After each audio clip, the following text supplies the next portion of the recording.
wrong things. I wish that we were laying in the same sheets, but lately you've been acting like you want me. Call me home.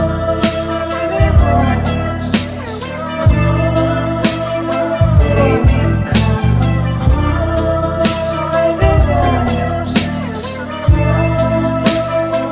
Baby,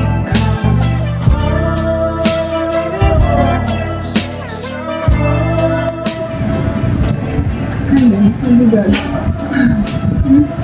Nagbablog. So, kakauwi ko lang from school and turn naman niya pumasok. Grabe yung Anofi, guys. Grabe talaga. Nabuta pa siya no? Mahirap yung sale, marami na. Dami ng sale, girl. Gosh. Sobra akong nabobo. Pero buti na lang nakapag-recite ako kahit dalawa. May points ba yun? Oo, girl. Kasi daw, hinihilan na yung sa quiz namin. Kaya magre-review ako ulit. Dahil, in case lang, pero sana naman hindi bumaba yung grades ko sa quiz. Naka 46 ako. Out of 6. Okay na yun. Kasi yung iba kong mga kaklase, naka 20 plus lang sila, ganon. 20, 30, ganon. Tapos parang, oo, tapos parang, onti lang namin na naka 40 plus. Tapos yung matalino sa amin, naka 49 lang siya. Tapos, I-adjust namin yun ng parang average na number. tapos, isa lang yung nakakuha ng 50 plus. Tapos, the rest 40 plus na. Hirap niya.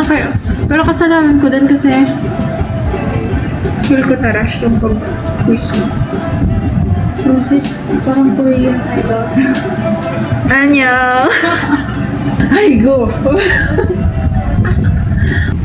Basta yung ano ko kasi naligo ako. Hindi naman halatang favorite ko tong dress na ko, no? Baka magluto ako niyan kasi gusto ko ng sardina. Isang sardina sana eh. Ay, gusto ko bang kulaman? Wala. Ayan. Namumuti siya talaga, girl. Sige. Okay, so, magluluto niyan ako para mag-i-eat. Tapos, fix ko yung kama. And then, pahinga muna siguro ako bago mag-review. Kasi hindi ko na kaya. Inaantok ako, girl. Ilang ulit ako naghikab kanina sa mga.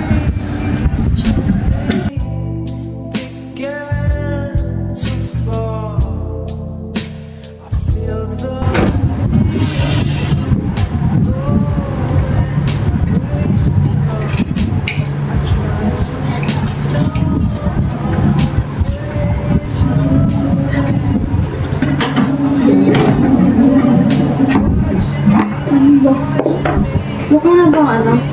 Okay lang? Ayoko talaga mag-gin. Huwag itago.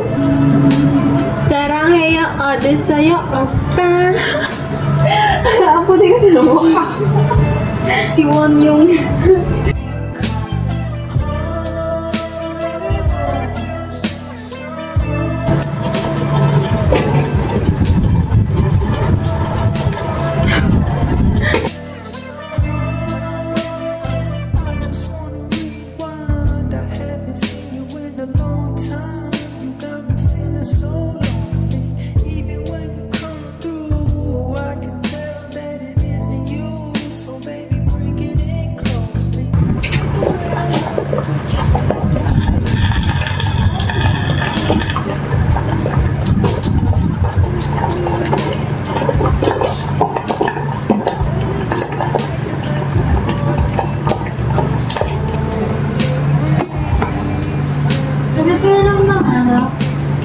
Lang.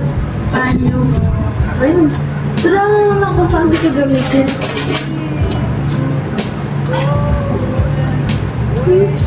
Ito mo natin. Tapos,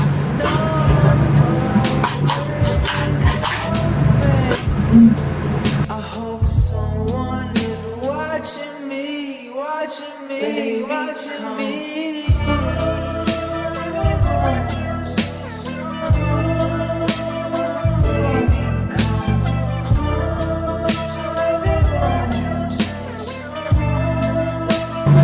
done eating.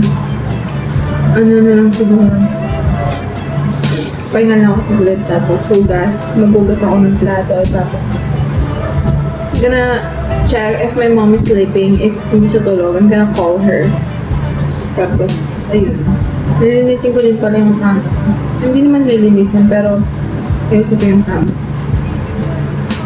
So, ayun. Hi guys, so mapapansin nyo, hindi ko pa nalagay yung takip ng kama. So, inisip ko kasi kung ilalagay ko pa o hindi na. Since dilipat din naman kami ng weekends and Tuesday na ngayon. So, okay lang din naman ako nung walang sakit. Medyo mainit nga lang yung singaw, but yung paggabi naman, okay naman na siya. I mean, press ko naman kasi paggabi, so hindi ko na inaano. So, tapos na akong maghugas ng pinggan. So, ayusin ko na lang yan ngayon yung aming laboratory storage. Kasi, it is required na may storage box kami per lab sa ANAFI. So, ANAFI is, ayun, major subject namin. And bumili kami ng mga, by color coding siya. Sobrang nakapanghinayang kasi mostly of sa group ko is nakabili na ng mga different colors. Pero hindi kami kasi nasabihan na meron parang color coding. So, napuntang color sa amin is color purple. But mostly of us, kumuha kami or bumili kami ng color blue and white. And sa akin, blue. So, ayun, bahala na I guess. But for sure, magdamit ko naman. Actually, sa dorm ko to, but since madami yung kahon, doon ko na lang muna inano yung mga gamit. Ay, yung mga food ko. Kasi food, ano ko talaga to eh. So, ito yung mga binili namin. Worth 500 to lahat. Merong hairnet, tapos yun, kine-kineme.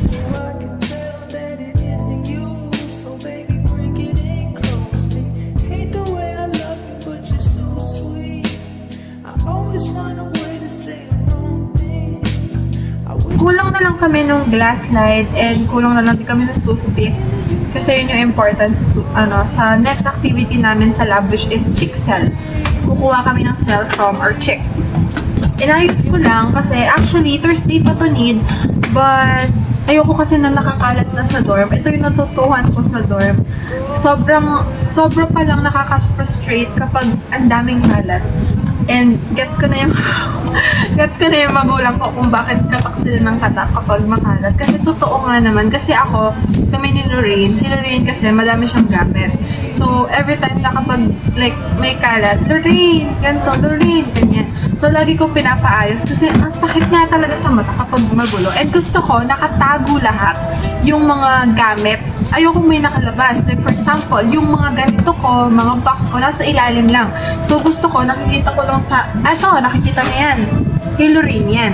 Ako kasi gusto ko sa kama ko, wala akong makikita ko, hindi yung teddy bears, kumot, unan, yun lang. And then, yung mga books ko, nandyan sa table, naka-organize sila. Yung mga, yung uniform ko kasi, pinlansya ko lang siya, so kaya nakalabas. Pero mostly, wala talaga nakasabi dyan. Pati yung tuwalya ko, pag natuyo na siya agad, pinapasok ko na agad siya sa cabinet. And para din siguro iwas yung bacteria na kumapit sa mga gamit-gamit sa damit. Tapos, ayun. Ayan, ito, mamaya, mag-review ako, pero baka matulog muna ako kasi hindi ko na kayang mag-advance feed. So, baka mag-review muna ako. Like, later, kagising ko, mag-advance feeding ako, tapos mamaya siguro, kagising ko, yun, baka nagkaroon muna ako ng mga 1 hour self-time, ganun. Me time ko muna, kasi nga, simula kaninang, actually, kagabi kasi, kauwi ko, nag-review pa ako, kasi nag-quiz ako, so, medyo bombarded yung mind ko right now. So, ako kasi naniniwala ko na, it's very important na magkaroon tayo ng Lord time, tsaka ng self-time. And ako, personally, mas gusto ko yung self-time, kung in-spend ko siya kay Lord. So, I'll do my time sa 1 hour na mostly for sure mag-worship ako, ganyan, mag-praise ako. So, gusto ko mas-spend ng time with the Lord, and especially, mag-isa lang ako ngayon, so, talagang, gagawin ko na yung chance na makapag-worship and praise ako. Nakakapag-worship naman ako dito, and nakakapag-devotion din naman ako dito, but mostly kasi madaling araw ako naggaganan kasi nga para wala talagang gulo. Gusto ko tahimik kapag nag-devotion ko. So parang gusto ko very sacred yung time ko with the Lord, very tahimik, very walang maingay, walang istorbo, ganun. So madaling araw bago ako maligo, as in talagang kataan ako pagising ko, mag-devotion na ako doon kung saan kami kumakain. And alam yan ni Lorraine kasi si Lorraine gigising yan 4:50, ako gigising ako 4:30 kasi 20 minutes mag-devotion muna ako. So ayun, nag-alat ako ng 20 minutes ahead sa paggising niya para nga magawa ko muna yung time ko with the Lord.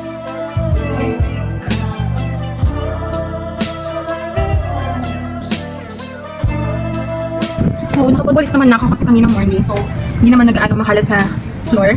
And okay lang din naman yung yung kama ko kasi bago kami pumasok nila Lorraine, ito yung rule ko sa aming dalawa na kailangan malinis yung kama. Kasi gusto ko, kauwi ko, maliligo na lang ako, kakain, tapos tulog. Ganun yung routine ko. Which is, ganun yung nangyari ngayon. Kauwi ko, naligo ako, tapos kumain, tapos, yan, ito na ako sa kama. Ito pala yung book na binabasa ko. So, ito kasi, hindi siya pwede ibenta sa second hand book. So, sinusulit ko na talaga yung pera ko, girl, kasi 1K plus to, tapos plus yung laman mo, so 2K plus. Mag-partner kasi, set kasi sila. So, sabi ko, oh my gosh, sulitin mo na, girl, talagang sulatan mo na lahat-lahat kung anong gusto mong gawin, kasi talagang hindi siya pwede ibenta second hand. Kaya, ayan, dito ako nagno-notes. Usually kasi nagno-notes ako sa tablet, nag-MS Word ako kasi mas proficient siya sa akin, mas effective din siya sa akin kasi dahil nagta-type ako, alam ko yung sinusulat ko. So, naano ako, hindi kasi katulad ng nag-highlights lang ako. Parang highlights, parang ganun. Hindi katulad nun na, yun nga, pag tinatype mo, it's from me, it's from my brain, it's from my eyes, na kung ano yung nakikita ko. Kasi bawal ang magpasend ng PowerPoint sa professor. So, ayun, kaya talagang I'm doing my best talaga na mag-cope up or mag-keep up sa mga discussion. Kasi nga, ito, like, sobrang dami, sobrang elaborated ng questions, ng mga discussions, ng lessons, ganun. And by part talaga siya. Hindi siya katulad na before na botany, study of life lang yung life. Hindi siya, like, for example, talagang talaga. And ngayon, nag-start kami kasi sa cell, regional, like, for example, aralin namin lahat yung parts ng mata, ano yung nasa loob ng mata, anong mga ugat ng nasa mata mo, ano ganito, ano ganyan ang function niya, ganyan. As in, isa-isa nang sa ilong, ano yung meron sa ilong mo, ano meron sa bibig mo. So, ganun siya. Kaya, kailangan kong i-prepare yung sarili ko sa memorizing doon. So, as much as possible, talagang kailangan aralin ko, mag-advanced reading ako. And mostly, sa mga ka-church ko na nursing or nag-graduate na nursing, is, yung advice nila talaga sa akin is advanced read ka. Yun talaga, advanced read, don't memorize, just familiarize. Yun yung sinabi nila sa akin talaga. So, yun, ina-adapt ko sa syempre mga nursing, graduate yun ng mga nursing. So, ayun, yun yung ginagawa ko. Kaya kung gaano ko kamahal yung pagbabasa ng bata ko, yung Wattpad, dapat ganun ko din mahalin yung mga libro now sa college. Kasi, yun na, parang kailangan ko sa puso, sa buhay, lahat talaga. Sa buhay, okay. So, ayan, lilinisin ko lang din yung desk ko. Actually, malinis naman yung desk ko. Kaso, itong si Lorraine, kinuha niya yung book niya, pinatong niya yung mga books niya sa book ko. Hindi ko binalik. So, ayan, ayusin ko lang yan yung books. in the same sheets. But lately you've been acting like you baby, call me.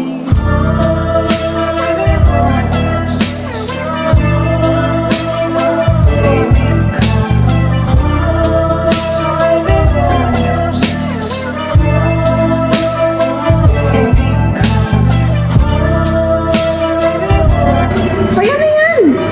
Anan? May ilaw pa. We're going to eat na, guys. Susunod magbukbang tayo ng Digo sa... Hindi naman tayo kahirap. Yun na yung mukbang namin, Digo Sardines. When you come through, I can tell that it isn't you. So baby, bring it in close.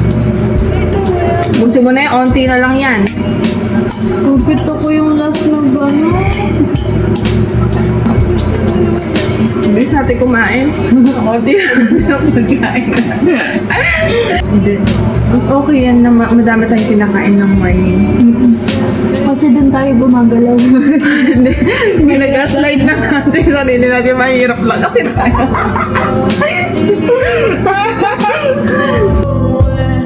waste it all. I tried to numb away the pain. I hope someone is watching me, watching me, watching me.